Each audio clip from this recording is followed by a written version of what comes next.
Alright guys, I think we are live and ready to go.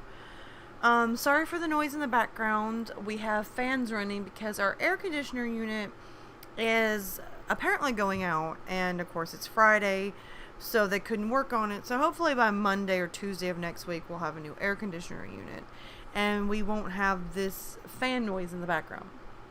So just bear with me if you hear wind or static, what sounds like static. It is my fans in the background. Let's see. We are starting. We're live. So we'll start off what we usually do to get the ball rolling, and everybody gets prepared. Down below in the description are a list of links. These links are very special and dear to me. The very tippy top one is a PayPal account. The PayPal account is hopefully that at some point I will get some type of PayPal patrons, and I'll be able to do what a lot of other narrators do and have a list of credits at the end of their videos stating that this person loves me and thinks there's something special about me. Hopefully that will happen one day, but right now there are links below for the PayPal account. After that is my next favorite, which is Twitter. Not Twitter. What am I thinking? Lily head. TikTok. TikTok is one of my favorite places because you can find so much stuff on TikTok. And remember that not just me, but a lot of your favorite content creators are on TikTok. And we would love, hearts in the air, for you to come support us on TikTok. After that is Instagram and Twitter. Different stuff for different folks on different things. Now again, we also have a disclaimer. This is a no-nonsense channel. Everyone here should feel safe and secure. There should be no hate, no discrimination, nothing in this chat. Now, speaking of about that, in the chat are a list of moderators. These moderators are good at what they do. They catch things before I can even see it. I mean, it's so quick it looks like a lightning bolt going across the sky.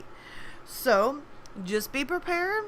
If you step out of line, you'll be in timeout, or maybe even permanently get booted from the chat. I hate that for you, but if you're coming here to start trouble, there's the door, Felicia. So after that, I'm going to announce the moderators in the chat. The moderators are Evil Outcast, Sleeping Wendigo, Outrum, and Leon. Now, these are the best of the best. I think I have some of the best moderators that a girl can ask for. So, gotta give them a round of applause for what they do, because they are good at what they do. Let's see. Let's go to the chat and see what we have missed and who is in the chat. Alright. At the very top, I see Infinite Psychosis. He's got popcorn and eyeballs. He's watching me and eating popcorn. Can I have some popcorn? Is it good popcorn? Is it the buttery, salty popcorn? I mean, I like popcorn if it's good. Can I have a little bit? After that is Leon. He claps his hands together and holds them out of... I can't read tonight. He's igniting the bolt and the fire bolt in the campfire. So we have to thank Leon for the excellent fire we have tonight at the campfire. After that, I see Furberry saying hey hey and hey hey to you. Then I see Evil Outcast. He says, hello, everyone. Let's see, scroll down. Everybody's saying different things. I'm going to end up forgetting somebody. I know it. I don't mean to if I do. Oh, there's Outrum. I see him. I see Leon. I see Todd. Hi, Todd. How are you? I'm going to go ahead and say this. Hi guys, how are you? How are you on this fine and frisky Friday? Or Fright Friday, whichever you prefer. However your day's going. I hope you guys are doing good. Oh, he's chewing on a cookie. Oh, but he shares. Okay, so we won't hold it against him. He has cookies. Infinite, why are you crying? There's no crying in this chat. Or this live stream. Everyone, why is Infinite crying? I don't like him crying. That makes me sad. Hi, Todd. How are you? How am I doing tonight? I'm just gonna be honest with you guys. I'm not going to lie. I have had a terrible week. It's been one thing after another. There's some things I can't mention in the live stream because it's personal, but it's been a rough week. I'm not gonna lie. It's been a rough week. Today I had to go back to work. I was off Wednesday, and Thursday I had to call in sick because I was just deathly sick. I really don't know what's wrong. I've tested several times for COVID and tested negative, and the only thing that scares me is I have the exact same symptoms as 6 other people and they tested positive, but I'm testing negative. So that kind of concerns me. To be honest, I had a full-on kind of anxiety panic attack this afternoon, and I almost called the live stream off, and then I was like, no, we're not calling the live stream off. We're gonna do this thingy because I love you guys. You guys always make me happy, and I want to make you guys happy, so we do this. Todd says he's doing good. Wendigo Hello, how are you? Oh, thank you, Leon, for giving Infinite a cookie. I get a mellow? Are you giving me a mellow? I want a mellow. Ooh, I wonder if we have in the campfire tonight those flavored marshmallows. Like one tastes like strawberry, like a hint of strawberry, one tastes like lime. Because if we do have those, guys, I'm going to tell you right now, all the green ones are mine, they're lime. I must have them. Gimme. Alright, let's see. I honestly don't remember what I said we were going to live stream tonight. I don't know if you guys just want to read creepypastas or, and just bear with me because like I said, I've got a headache and I still feel very sick, but I'm just having to tough through this for right now. Yes, Todd, anxiety attacks do suck. I think what's even worse is my anxiety attacks have to do with no-nos, and I never used to have anxiety. I never used to have panic attacks. I used to be completely fine. So now whenever there's anything to do with Lord no-nos, he who must not be named, I have a lot of issues, guys. So that's some of my week this week. Sorry, somebody sent me something in Discord, and I was smiling how cute it was. I am very glad that everyone has made it. I always love seeing you guys here. It makes me so happy. I'm trying to think. Hey, you made it! Thank you! Sorry, I didn't announce your name. Socio made it to the chat. And I always feel like I'm calling you the wrong thing. So, I'll probably say this every time you show up to the chat. So...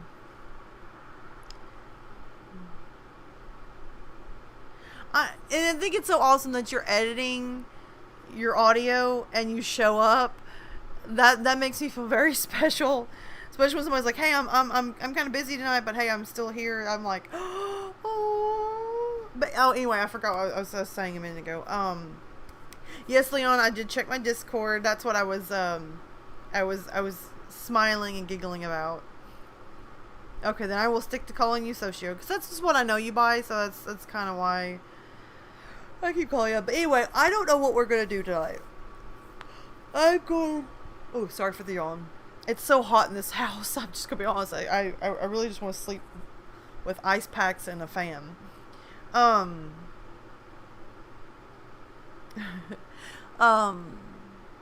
anyway, what do you guys want to do tonight? Do we want to do creepypastas? Do we want to try looking up? I mean, what are you guys interested in? I'm gonna let you pick tonight. I'm gonna call it family night. This is where you guys get to pick what we are doing.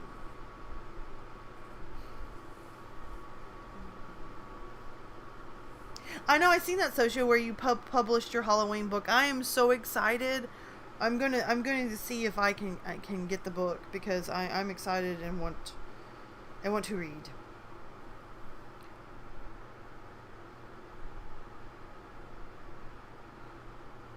Oh, thank you. That makes me feel good that you wouldn't miss this for anything. I'm seeing people say Native American. Okay, on the Native American stories, I don't mind to do them, but I'm going to be really, really honest with you guys. They are super hard to find good ones, because there's 3 reasons why it's hard to find Native American stories. One, Native Americans are usually not the ones who are posting, because they keep their stories and that amongst themselves. It's kind of more of stories to tell amongst themselves. 2, it's usually white people who are like, oh my gosh, did you hear that scraping sound? Oh, I'm scared. And you never have no like really fulfillment from the stories. And I also feel like a lot of times they're made up. Or 3, it's usually the same old same-o. We were driving down a highway, something kind of ran alongside the car, and the end of the story. So I don't mind to read them, but they are so hard to find. So for the live stream, it's Let's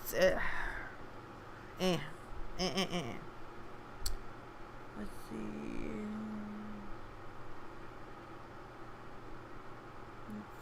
Somebody voted for creepypastas.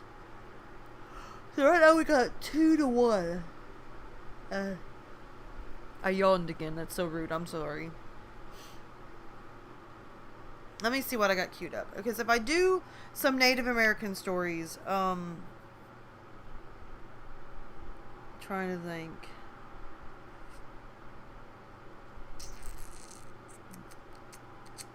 Like when you say Native American stories, like, you guys can be a little bit more specific.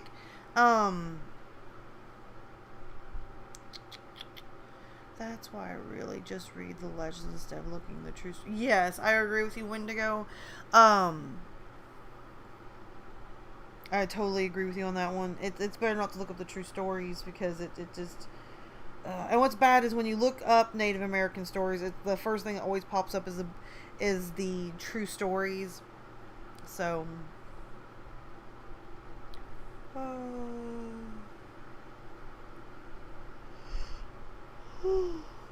what I could do tonight is just look up hold on a second. Now I'm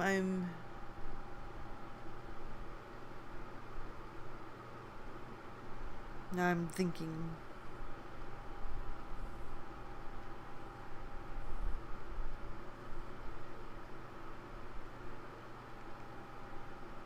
Hold on a second. There might be like a little quick quiet for a second, because I'm trying to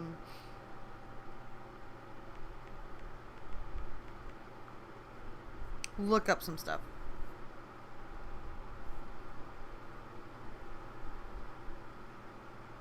What I can do tonight, because I'm seeing people mention in the chat Philippine stories. Now, what I can do, because I have it queued up for a video I was going to do down the road, it's ghostly legends from the Philippines. What do you guys think about that? I only found like a handful, so I mean there's not going to be like 10 or 20 of them, and I don't even know if I can pronounce these words right, or if they're going to even be really super good, because it's like little...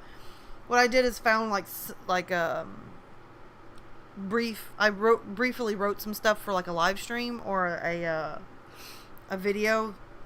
So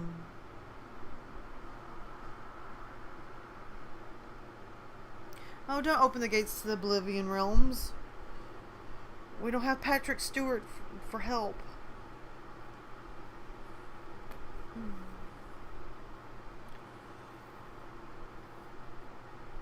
Oh gosh, y'all. Alright, I hear it sounds good. And like I said, guys, bear with me tonight. I've got a terrible headache. I've taken so much for this headache, and I can't get rid of it. Oh, so there's going to be yawning, clearing the throat, occasional dying. You never know. Alright, if you guys say it sounds good and want to hear it,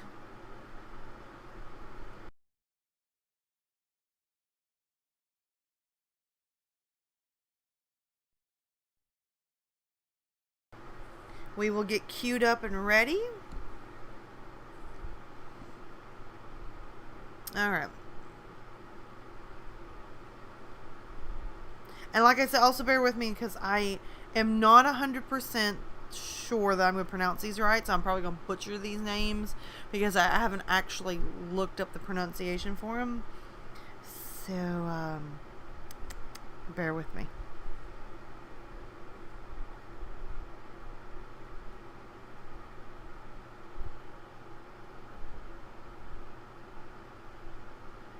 Alright, here we go.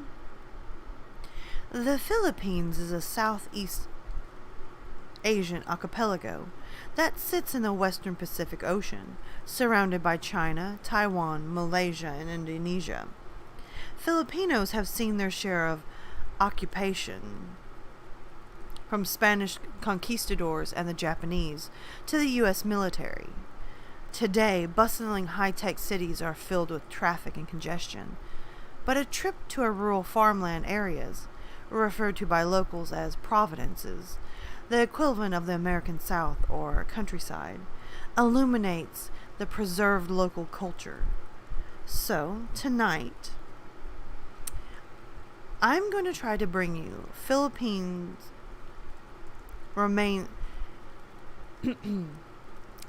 Tonight, the Philippines remains a spiritual cult country, with ghost and folklore firmly embedded in the history and passed down largely through oral tradition.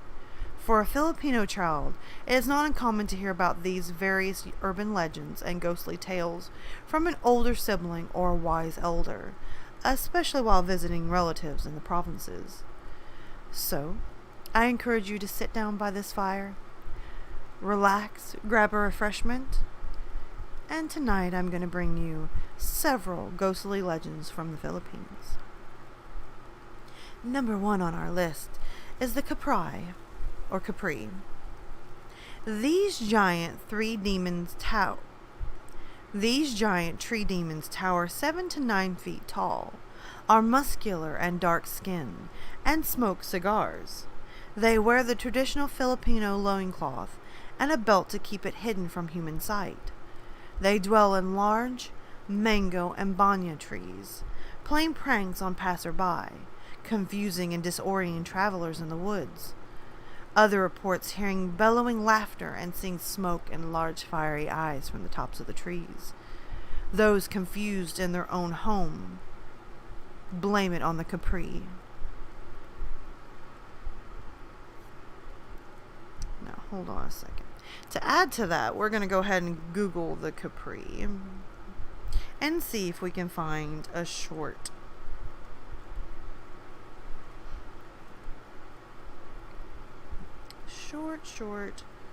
synopsis of it. The term Capri comes from the Arabic kafar, or kafri, meaning a non-believer in Arabic, usually referring to an atheist or ideologist. The term was later brought to the Philippines by the Spanish, who had previously contact with the Moors. They used to be described to the indigenous ethnic groups with dark skin and features similar to black Africans.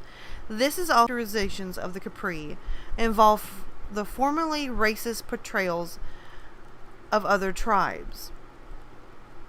So they're actually breaking this down, guys. It kind of sounds like maybe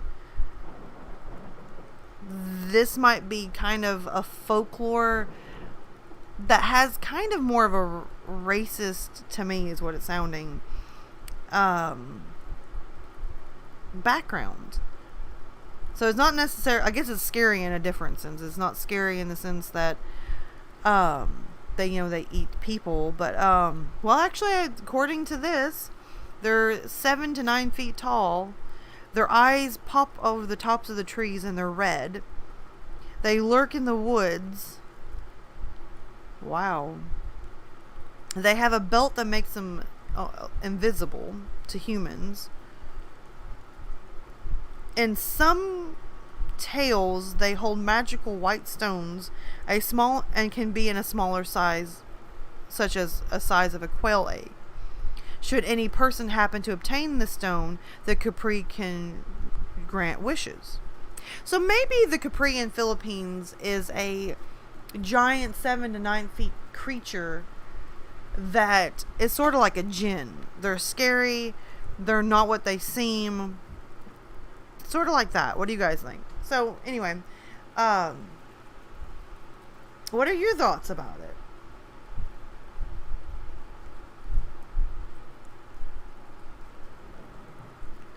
I find the Capri a little interesting.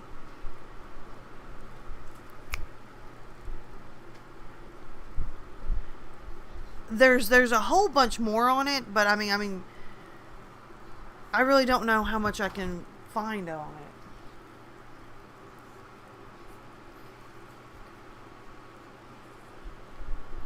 I'm trying to kind of look up some right now. I wish I could show you guys some pictures. Apparently the Capri is sort of like their version of Bigfoot mixed with... It's almost like a Bigfoot and a djinn had a baby. Because they hide in trees, and they are like a troll-looking creature with djinn powers and kind of look like a Bigfoot. I don't know how to put this.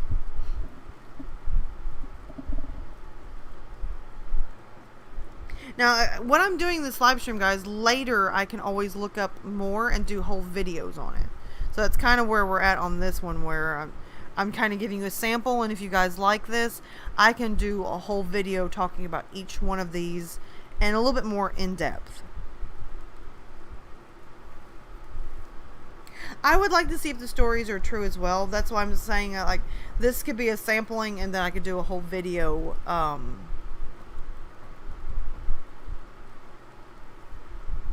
this. So what we're going to do now is we're going to go to the next one and see if we can find some some different things as well. Because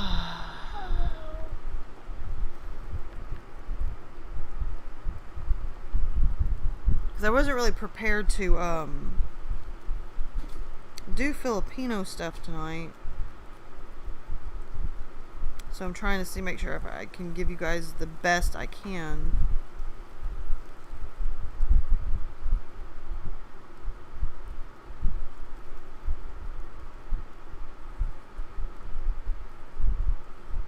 Alright, the next one, I'm not sure if I'm going to butcher this or not. And I just want to make sure, is everybody still in the chat?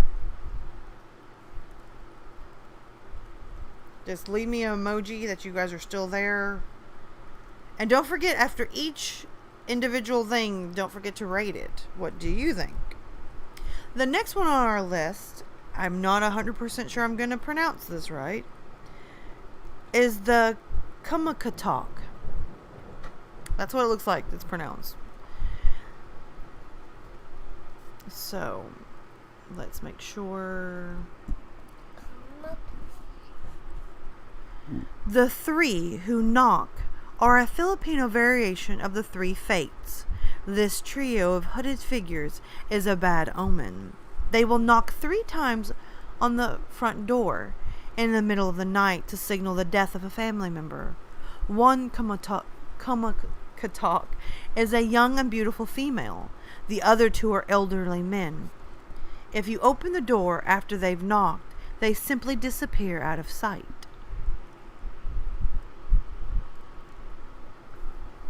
Some believe they are a spirit who knocks on your door in the middle of the night. It's believed that whenever they come to knock on the door, somebody will die the next day. One is a young woman and 2 are older men wandering in the Borrero to take souls of old or ill people. If you heard a 3 knock on your door, it means they come to warn you about death of a family member. Nobody tries to open their doors and has no evidence if they are also human beings or wandering spirits. The people just ignore them and never try to open or speak to them. After knocking on your door, they will just leave. The visitors used to wear black cloak. They never reveal their appearance. This phenomenon is non-avoidable. Once they are done for their purpose, they will leave you afterwards.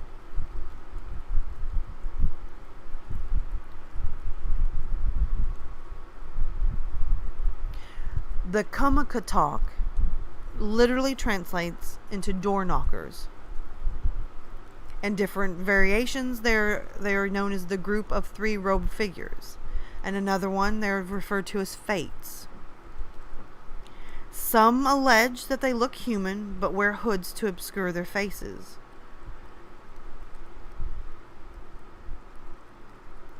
Residents of Luzon and Visayas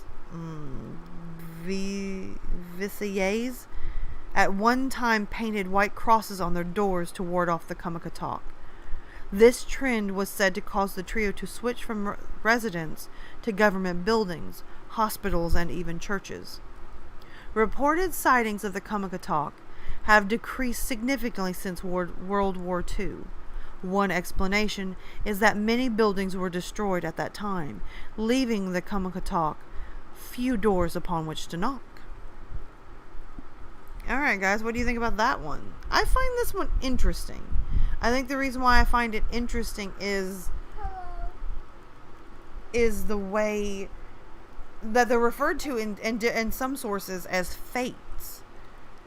I'm gonna give it a 9 on this one because I find this one interesting. I would really like to delve deeper in that and maybe look up some actual true stories, but I see it's going to be hard to, like I said, when it comes to legends or folklore, sometimes it's hard because, like, for example, what they were saying there, they don't really talk about it because they don't open the door, so all they know is just the legend of it. But I find it very interesting.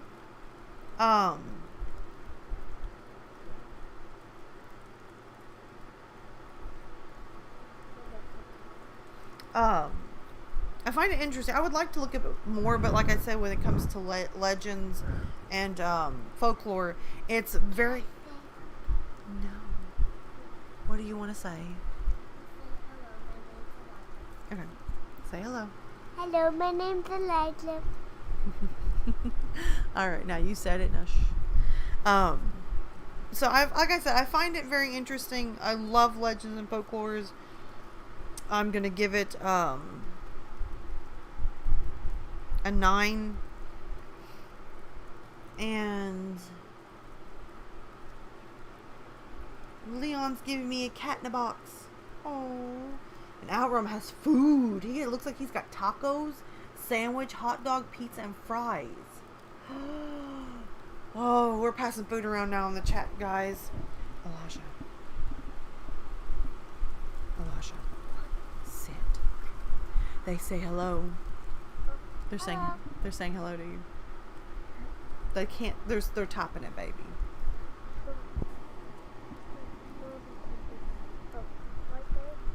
Yeah, they're tapping it. Can they hear me? They can hear you. You can't hear them, but they can hear you. All right, let me get back to my live stream, Goofy. All right, now that everybody said hi to you. The next one on our list is the Duende. This folk tale about mischievous elves has Latin America and Iberian roots.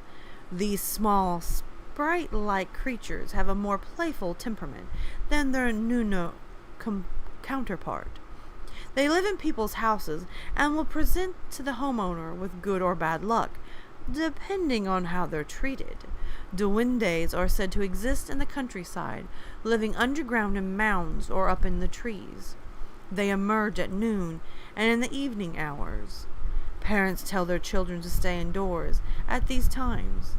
It's common practice to also seek permission to pass quietly, mutter tabai po when indoors. Now, to go along with that, just hold on a second.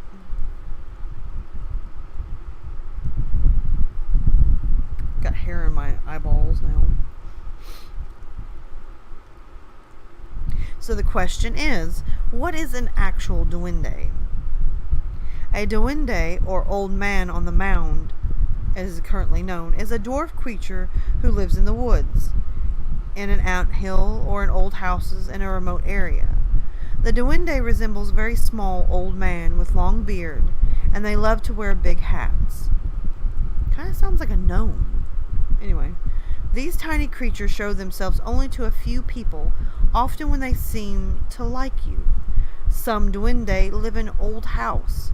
It is believed that they often shows to children and they play with them. It is often told that they live in paradise full of gold, like a leprechaun.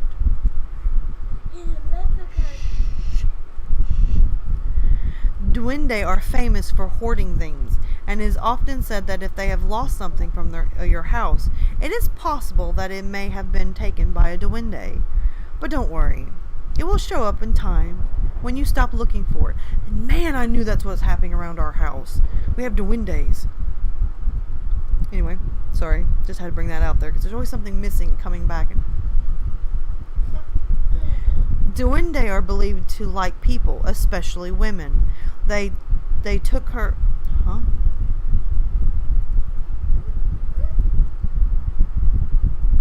Oh. Duende are believed to like people, especially women. They will take women to their paradise.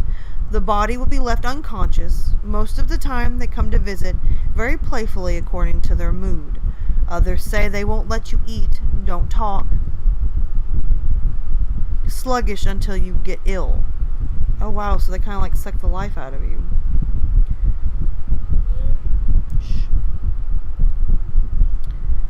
They are known for living in trees, mounds, caves, rocks. Before passing by to their inhabited areas, you should ask permission by saying, Tabai Tabai Po, Makarin Po, or please let me pass. By doing this means that you're giving respect to the unseen creature. They get angry if you trespass, destroy, or damage their mounds, or the duende themselves. The offender will then experience pain or swollen in any parts of his body, illness that cannot be cured by modern medicine. An albarero or herbal doctor are often called to help cure the victim. They use herbal medicine, plants, and food offerings. Now, there are different types of duende. There are good and evil duende. These invisible dwarfs seem to be represented by different colors, depending on their character. An evil duende are red. If you have an evil red duende living in your house, it can be very bad. The best way to remove them is to perform a ritual that can be carried out by an albarero, a healer, or a herbal doctor. A good duende are represented as white in color and can be useful to have around the house. They protect the place because they love where they live. We already know about the black and white kinds of duende. I have had a chat, let's see,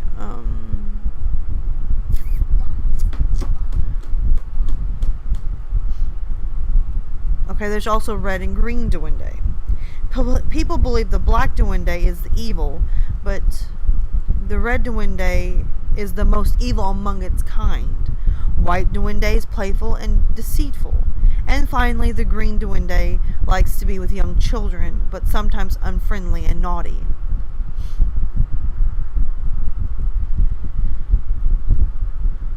A black duende, it can bring luck to a person, family, or business.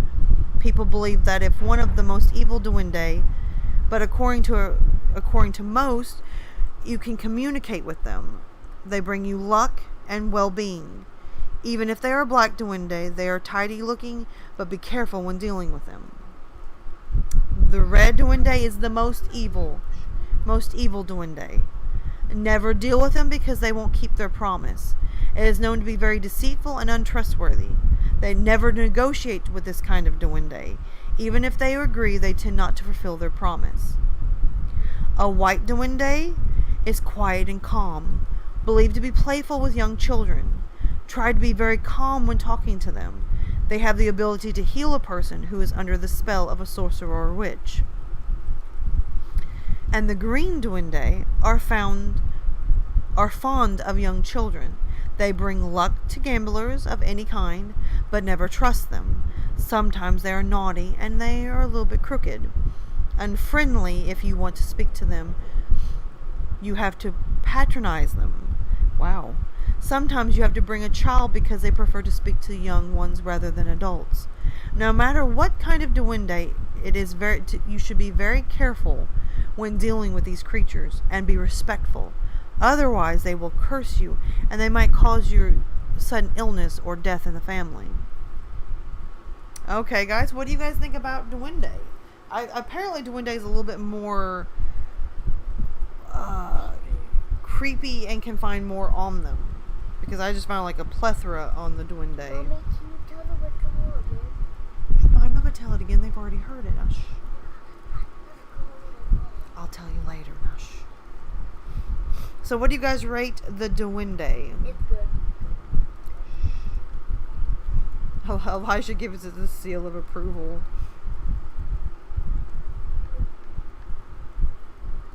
Who's that bug? What the?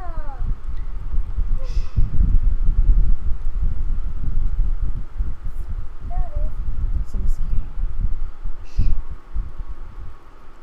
I'm going to give him an 8. They, to me, sort of sound like a leprechaun and a gnome in American culture. That's my opinion of them.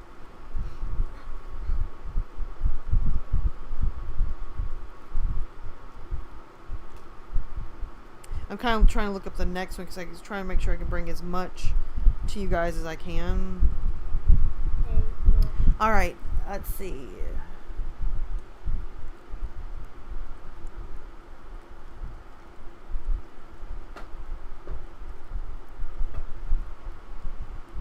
I was thinking when it comes to the duende, if I'm not mistaken, I've seen several TikTok videos, and definitely on YouTube of like these kids playing, and then you'll see like a duende come out. And I find it very interesting, even if the videos are fake. I mean, I don't know if they are or not, but even if they are fake, it's very interesting in my opinion.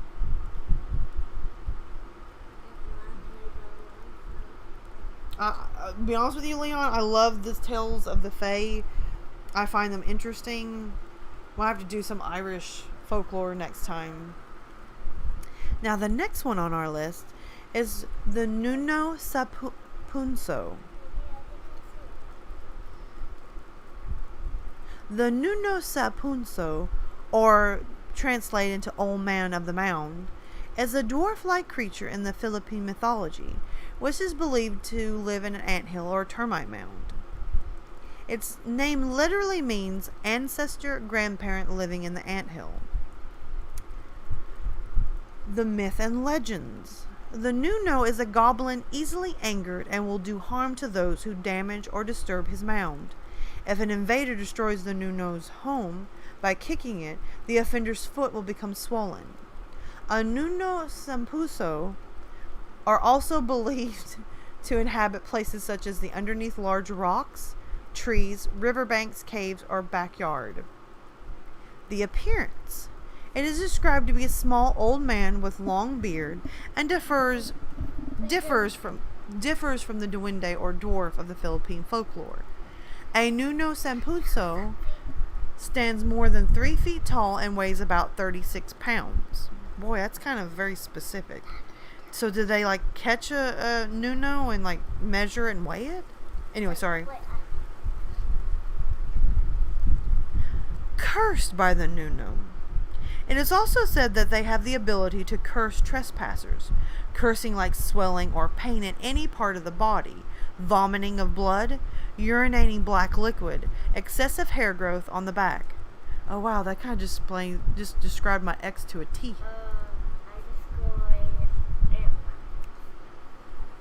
In order for a Nuno to successfully curse a person, the trespasser must come in close proximity of the Nuno.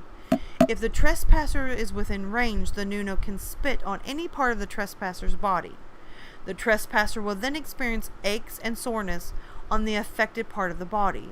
such as a stomach pain, swollen private parts. That usually occurs after urinating on the mound, or swollen feet after kicking the mound. Curing the curse. There is a common belief that if modern medicine is unable to cure a particular illness, the ailment must be due to a Nuno's curse. The victim is brought to an alborero, a Philippine practitioner of traditional medicine. The alborero will perform a ceremony known as tuas. During this process, a piece of a candle is melted and the molten wax poured onto the disc of a spoon. The molten wax is in turn poured into water. The image formed on the water will then be interpreted by the alborero. The image aids in the determinant and the cause of the patient's illness and where the curse actually happened.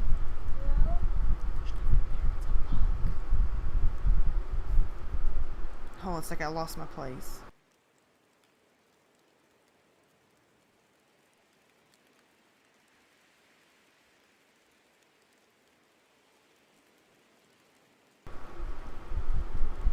Let's see. The victim's family may be asked to provide an offering to the Nuno, such as fruit or other food, drinks, or material object. If the victim is not healed after the offering, it may be necessary for a person personally ask the Nuno's forgiveness, which is believed to be wise measures in order to prevent the permanent possession of the victim by evil spirit, which could later cause the victim to become insane. Countermeasures. To avoid the wrath of a Nuno Sampuso, children are reminded not to play outside between noon and 3 o'clock in the afternoon. They are also asked by their parents to become home before 6 o'clock in the evening.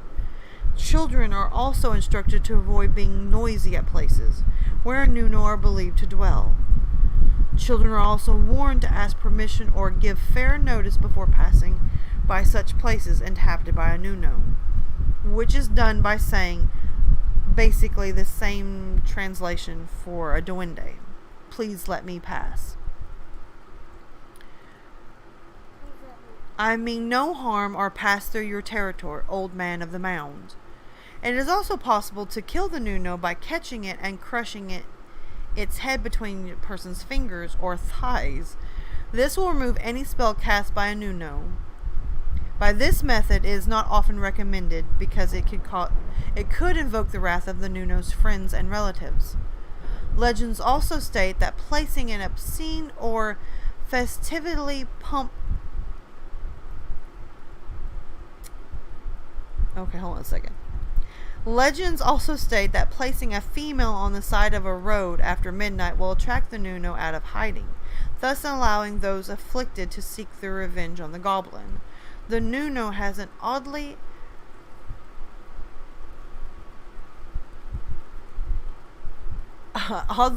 affection for people of the opposite sex.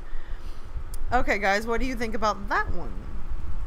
I find that one to be sort of like maybe a spin-off of the duende. Please let me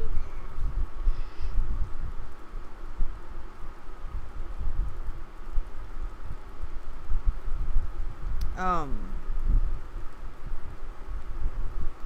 I'm gonna look up a couple of more of these. Just give me a second. So what do you guys rate the Old Man on the Mountain? I'm going to give the Old Man on the Mountain a 3. I don't find it really that all interesting. I think it was boring. Well, No.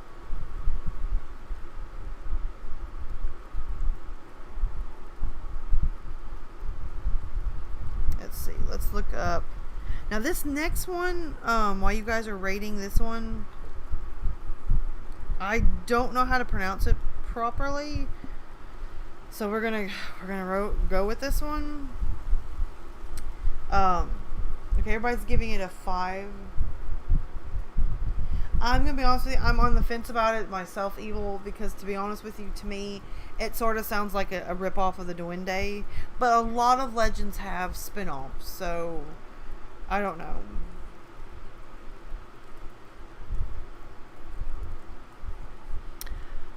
Thank you, Todd. I'm trying my best. It's very hard to keep my attention tonight, so pick it up.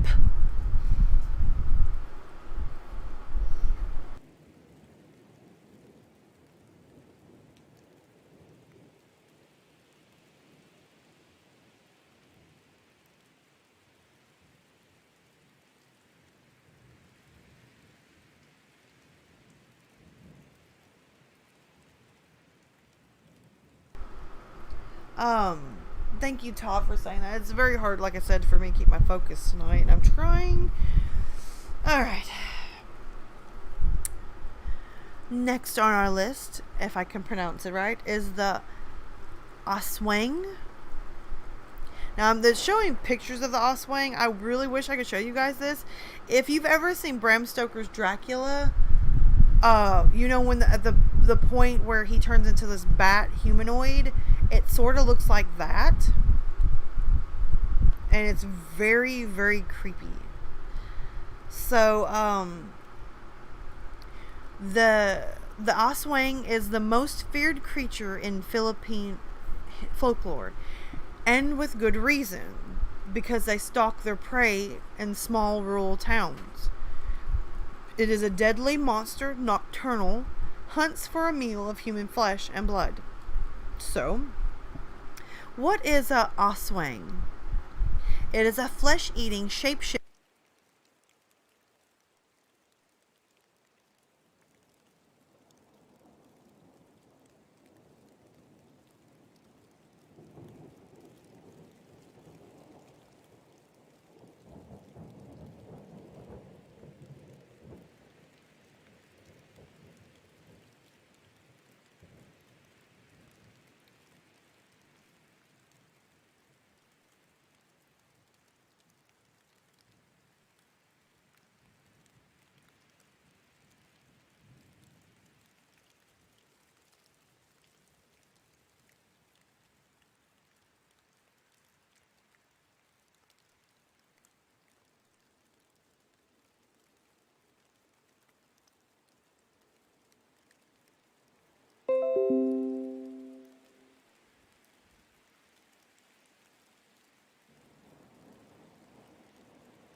Can you guys hear me now? I don't know what happened.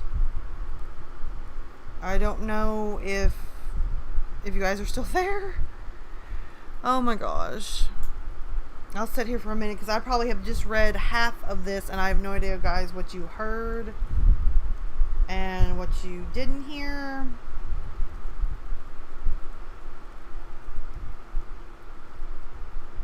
Yes, I had to disconnect and reconnect the microphone. I don't know what happened.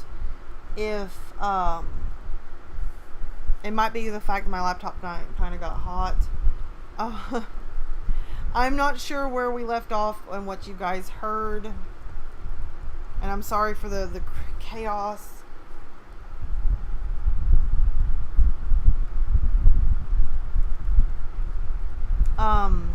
Where did you guys last hear of what I was telling of this story? Because I just was going head first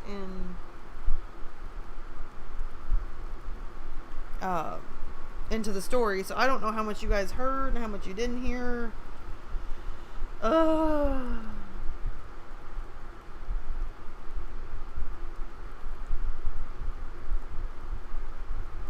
like Aswang.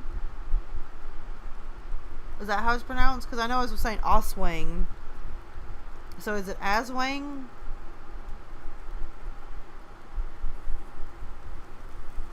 Because the pronunciation where they have it, it has it like A-E. Like they're trying to break it down how to pronounce it. So it's like swang. Sort of like that. Beginning of the story. Okay, so Fur Baby said, like, beginning where I was saying Dracula. As Wong? Well, shoot, I must have read like 5 minutes before I noticed it wasn't. Okay, so is it as Wong or as Wang? Because I'm like. See, this is why I don't do stuff I can't pronounce, because I know I'm going to screw it up.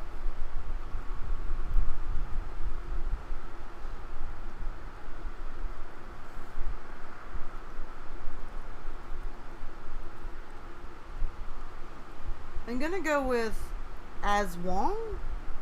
But that's not how. It has in parentheses after the name how to pronounce it, and it looks like as Wang.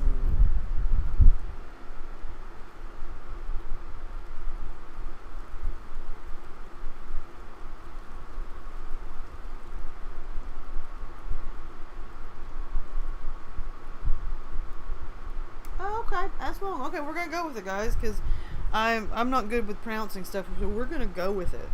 I'm not gonna argue. I'm not gonna argue with you guys.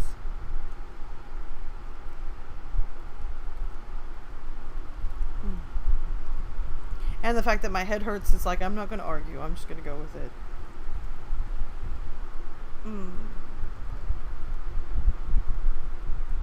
How is it spelled? It's spelled Aswang. Let's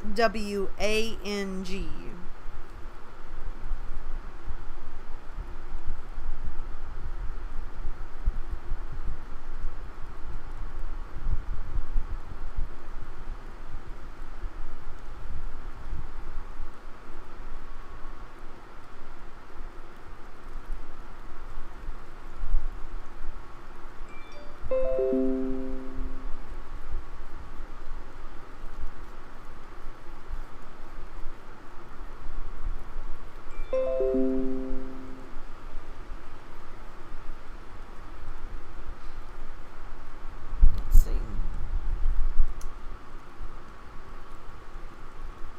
I need it right now. My head's hurting so bad, guys. It's hard to even focus on what I'm talking about, to be honest.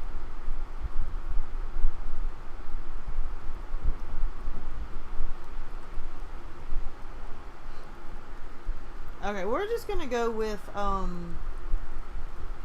have no idea how to pronounce this now because I'm so confused.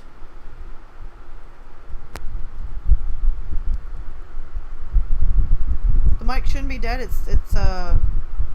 It's registering as it's there. Yeah, it's registering it's there.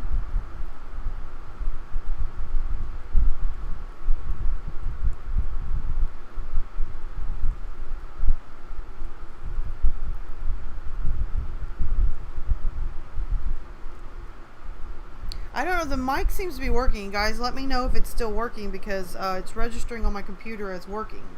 I hope my microphone's not going out.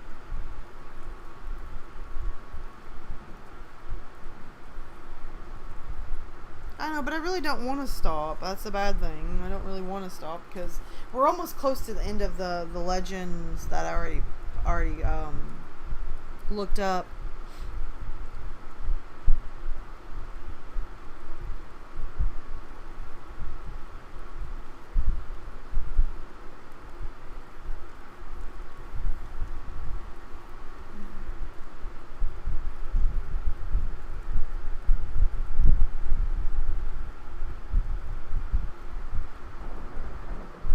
I'm scared to start reading again that the mic's out because I heard somebody said,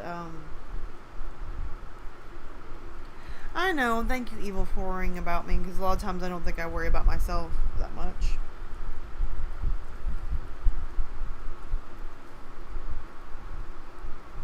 We've only got 2 left, so let's do this thing. We got the. Let's see. So let's go back up here. We're gonna go with I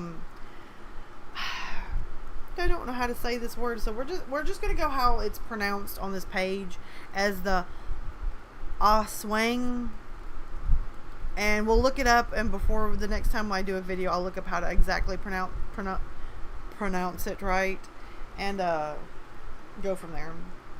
So we're gonna start at the beginning. The Oswang is the most feared creature of Philippine folklore, and with good reason. It stalks its prey in the small rural towns of the Philippines. This deadly monster is nocturnal, hunts for a meal of human flesh and blood. So, what is the Oswang? It is a flesh-eating, shape-shifting monster. During the day, the Oswang appears as a regular townspeople, though they may be observed by others to have reclusive habits or magical abilities. At night, the Oswang shift into an eerie predator, forms and go hunting for a human prey, preferring to feast on children and pregnant women above all else. So, physical description. Varying horrible descriptions have been given to the Oswang's appearance, but some reoccurring traits stand out amongst all the different descriptions. Usually, the Oswang is a woman during the day. At night, however, it can appear as a very large bird, a pig, a dog, or maybe even a monster-like creature. No matter which animal form it takes, an Oswang will differ from a regular animal in various disturbing ways. Most Oswang have long tentacle-like tongues, and are frequently described as walking with their feet backwards. They have also been depicted as a being so thin that they can hide behind a bamboo post. Bamboo post. Special abilities. The Oswang's most fearsome ability is its knack for blending in with its victims. During the day, the Oswang look and act just like regular people. Although they are generally shy and somewhat reclusive, they can have jobs, friends, and even families. During the night, Oswangs shift into a form that is better suited for hunting. Different regional versions of the creature are said to take different forms. The tik-tik and the whack-whack become large birds, while the zegabin, sometimes described as a companion of the monster, takes on a form of a Tasmanian devil. The Oswang have also been reported shifting into pigs and dogs.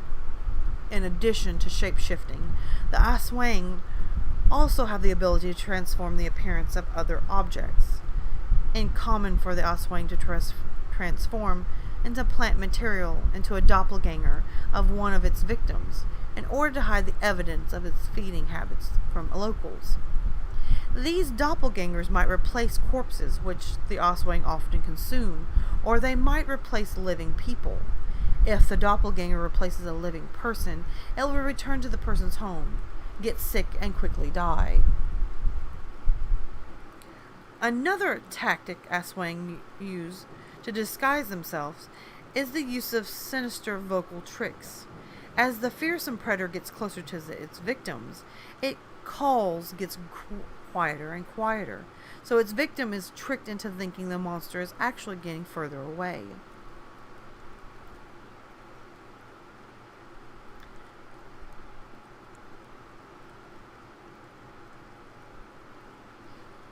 The Oswang's hunting prowess is almost as frightening as his ability to hide itself in plain sight.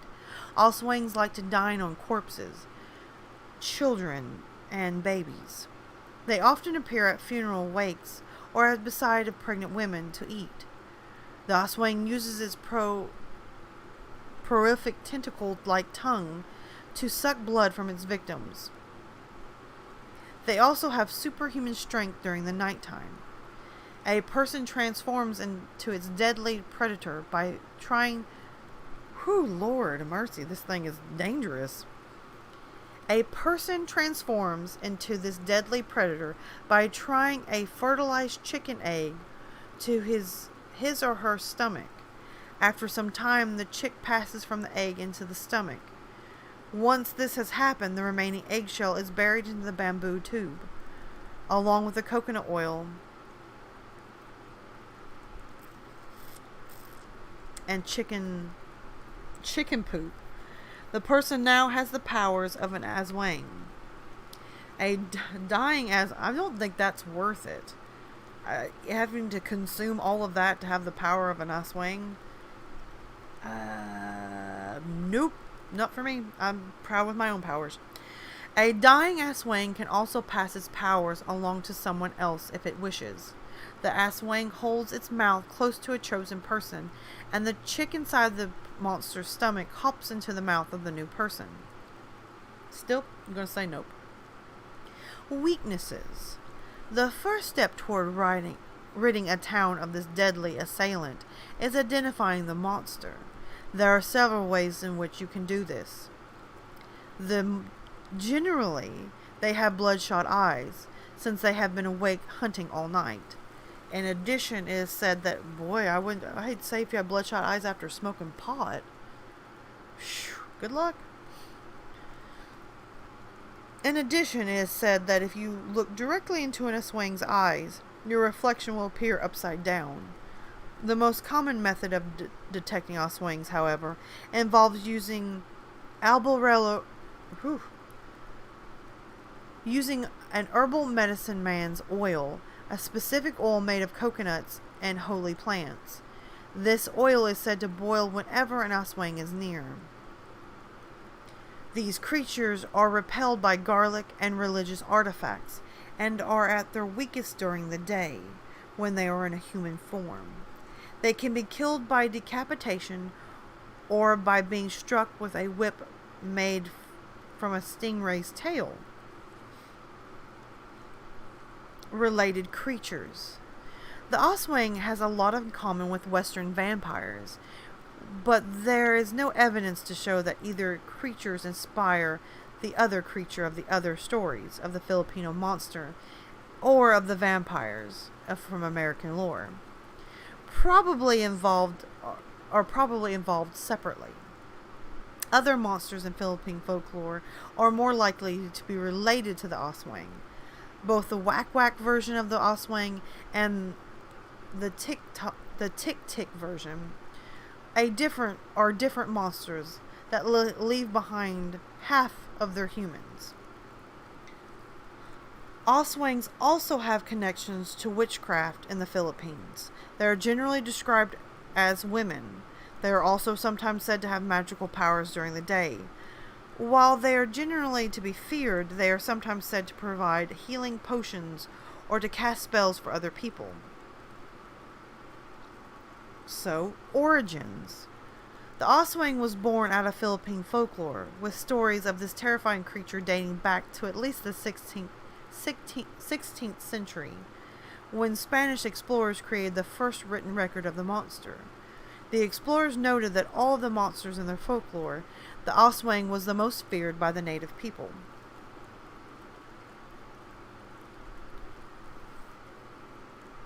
Famous myths. Despite the fact the belief in this terrifying creature has spread throughout the Philippines, there aren't many well-known individual stories. Instead, the Aswang's fame is built on a collection of first-hand encounters, and almost everyone who claims to have seen this fabled creature has slightly different reports. Aswang's mythology and formalized in the 1960s, when Maximo Ramos included the description of the monster in the book titled Creatures of the Philippine Lower Mythology. Alright guys, what do you think about the Aswang? I'm going to go ahead and give it, I don't know what to give this one. I think at a fear level 9, on a grossness level, what it eats, I'm going to give it a 5.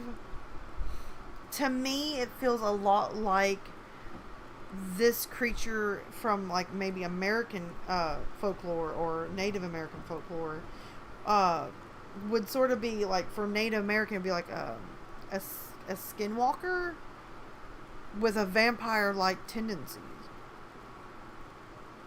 That's my opinion of what it sounds like to me.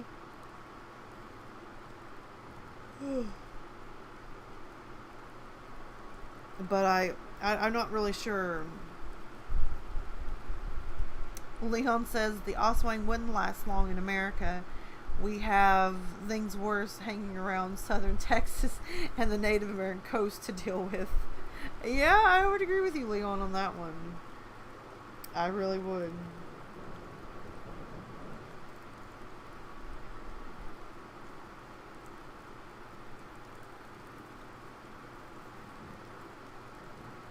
I'm trying to find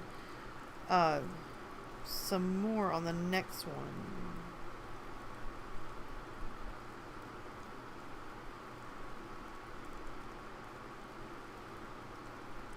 Alright, so we're going to go to the next one. Plus we have the SCP to deal with. Yeah, some of those are downright scary.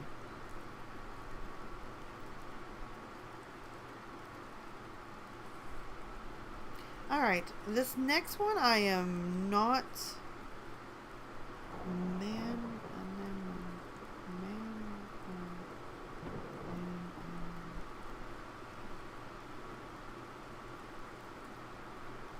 Okay, let's see if I can pronounce this one. So next on our list is the Mananangel. It's in the vampire, the vampire type of lore. So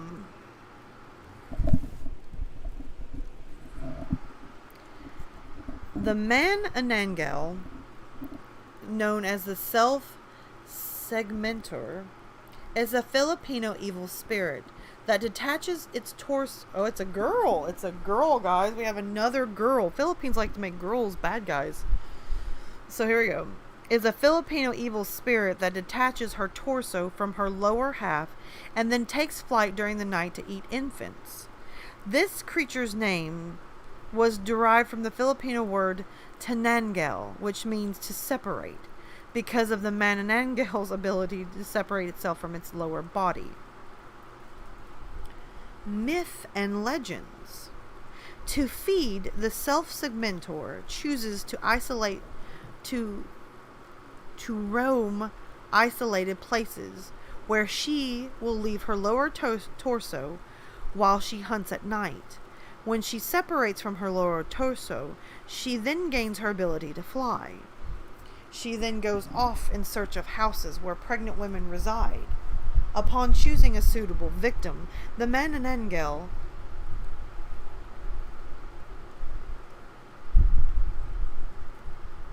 will enter the house and insert her tongue through the roof. The tongue is long, hollow, and extremely flexible. She uses it to puncture... Oh, wow. Puncture the womb of the sleeping woman and eat the unborn child. Okay, right there. Right there, I find that so disturbing, and I don't even know if I want to keep reading, but I guess we will. At other times, she seduces men with her beauty and lures them to a private place where she eats them alive. She usually eats the insides like the heart, stomach, or liver. A Mananangel can also be a sorceress that visits villages and boreros. In some stories, the Wak-Wak and or the Sigbin are kept by them as other pets or servants. An appearance. The Mananangel is described as being an older, beautiful woman capable of severing its upper torso in order to fly in the night with huge bat-like wings and prey on the unsuspecting, sleeping pregnant woman. Weaknesses. Sunlight is deadly to Mananangel when she is in her monstrous form. Should her two halves still be separated when the coming of dawn, she will be destroyed. According to the legend, to destroy the Mananangel, one should search for the lower torso that she leaves behind during the nightly hunts. Salt, ash, and or garlic should then be placed on the exposed flesh, preventing the monster from combining again and leaving it vulnerable to the sunlight. Small containers of salt, ash, and raw rice and the smell of burning rubber are said to deter the Mananangel from approaching one's house.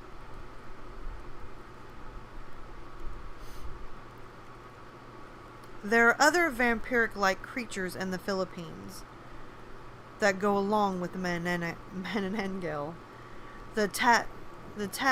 The Mandurago bloodsucker is a variant of the Aswang and the Mananangel that takes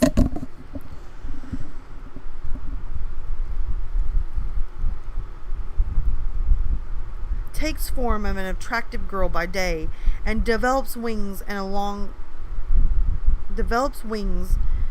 a long hollow thread-like tongue by night. The tongue is used to suck up blood from a sleeping victim. They use an elongated tentacle-like tongue to suck out children from an pregnant woman. They also prefer to eat entrails, especially the heart and the liver, from sick people.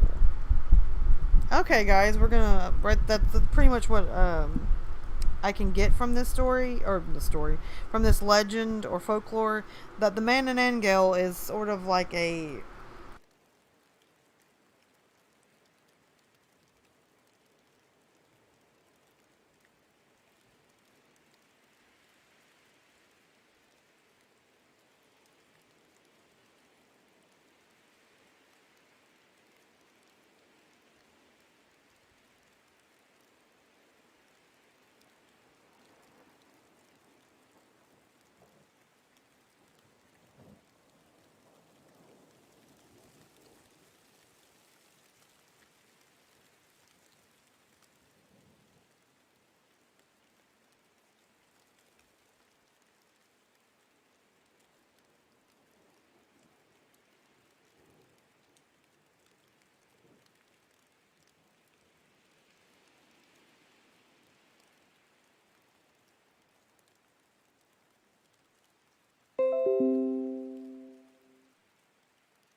Okay, I think we're working yet again, guys. My mic got knocked over, and when it did, it seemed to be going. I guess it's jarring the cord loose. Either way, maybe my mic's going out. I hope not, because me and this mic have been through 3 years together. We kind of want to keep it going. I don't know. From what I can see from Filipino legend, it looks like they really like to eat children. Other creatures eat children.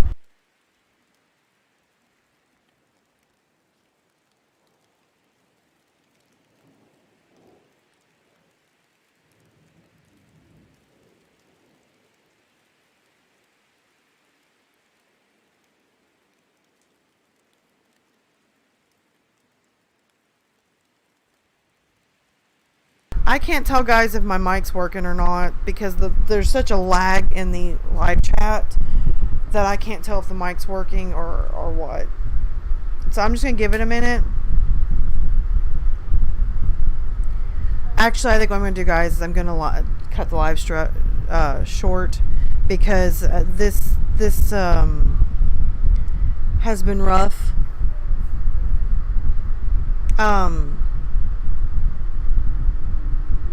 So what I'm going to do, guys, is I'm going to cut this short, because before my mic goes out again. I love you guys. I'm sorry for the chaos. I probably shouldn't even live stream tonight because it seems like it's been nothing but chaos since I started. So thank you guys for tolerating me tonight. Thank you. I hope you guys enjoyed what you got to hear from my mic not cutting in and out. I give you guys big hugs. And as always, guys, I love you, and I will see you and hear you in the next video. Bye.